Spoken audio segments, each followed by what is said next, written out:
Hi guys, welcome to Dispatches and welcome to February 2025. What you're seeing right next to me here are two major releases from two of our most popular historical series.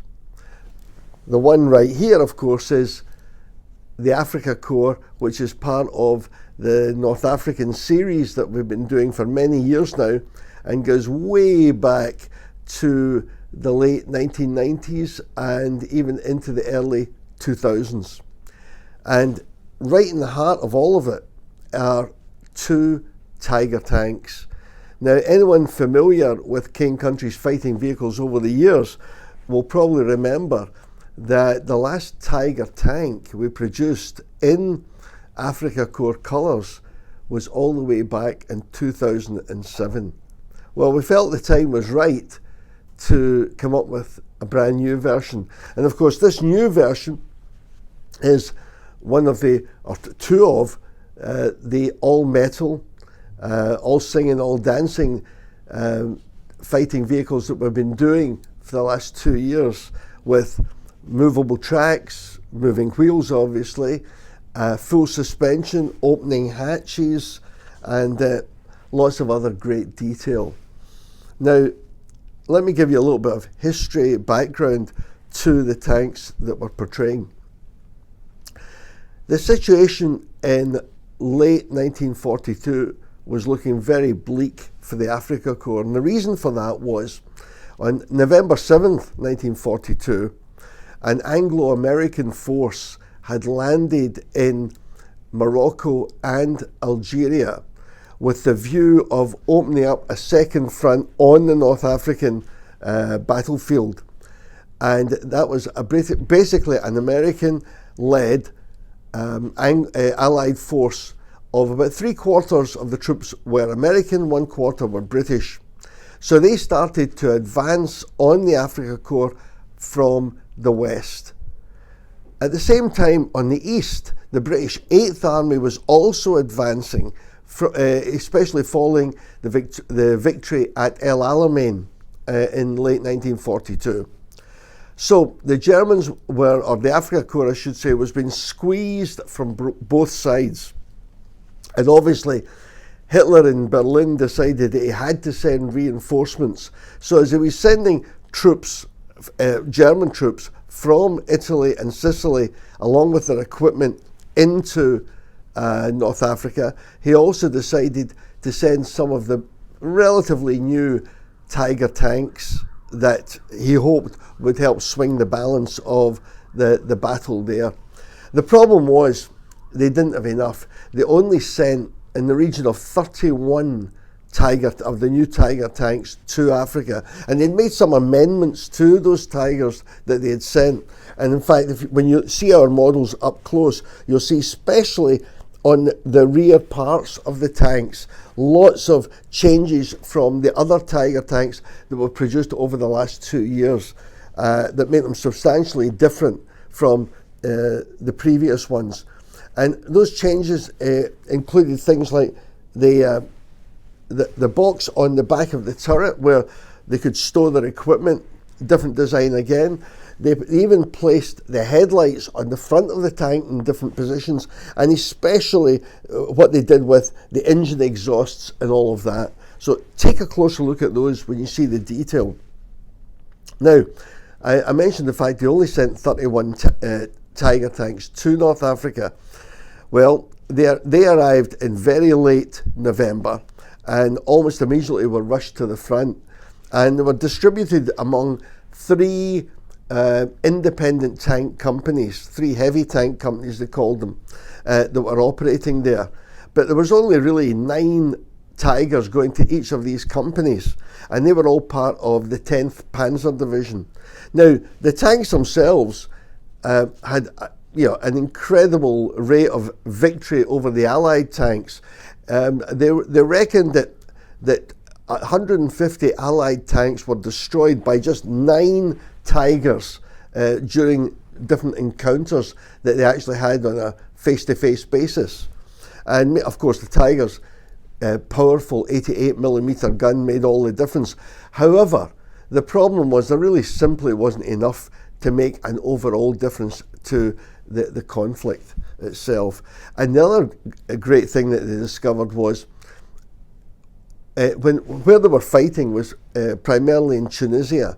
Well, there was not much of a road system in Tunisia, and what roads there were relatively narrow. So that was a problem for these tanks because they were much bigger than normal tanks and they weighed a lot more, in fact 56 tons. So they had great difficulty moving along these little narrow roads, and at the same time, as you can imagine, it was a kind of desert, stony landscape that also caused problems. In fact, more tanks were lost due to mechanical breakdowns and, in fact, lack of fuel than were actually lost to enemy action or allied action. So, as I mentioned earlier, of all those 31 tanks that were sent to North Africa, only 9 were destroyed in actual combat.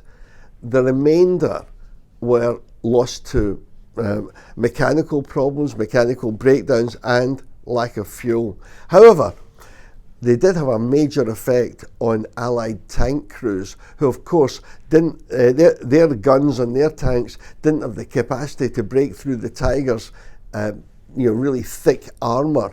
And of course the Tiger's long gun could fire from 1,000 yards and knock them out, whereas their guns were only able to fire at much shorter distances. So for all of these reasons, it instilled a fear and also what they called Tiger phobia among Allied tank crews about the dangers or the problems of coming up against the Tiger tank.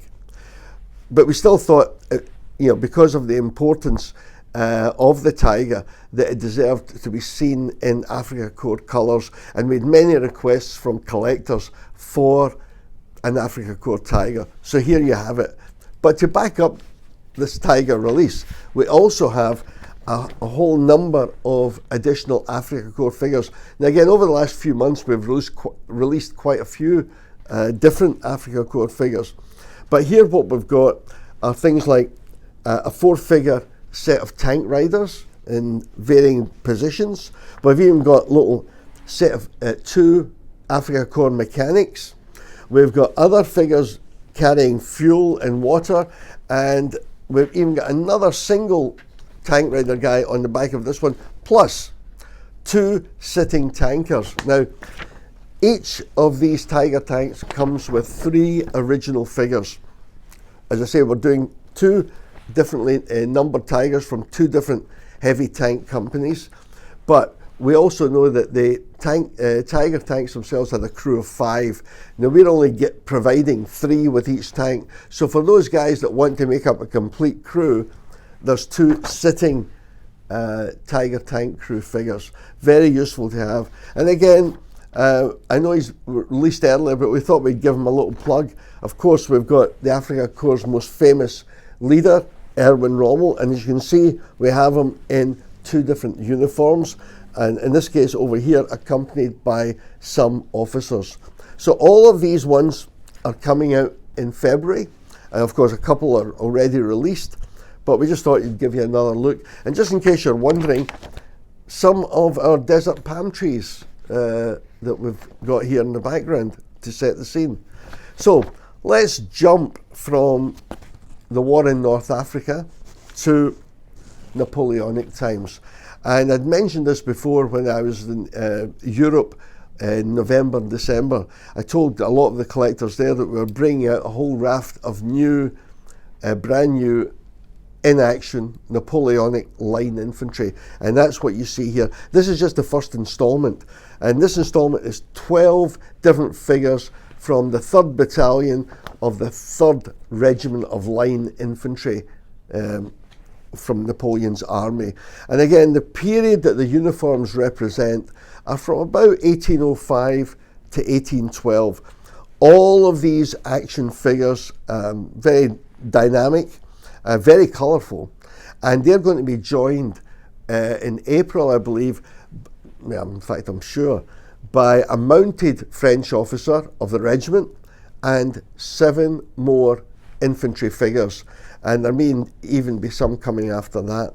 But I just wanted to give you a little look-see at these chaps. And again, we haven't done line infantry for a long time, and partly we're doing other things, but obviously we felt it was time to return to the line infantry as well. So there you have it.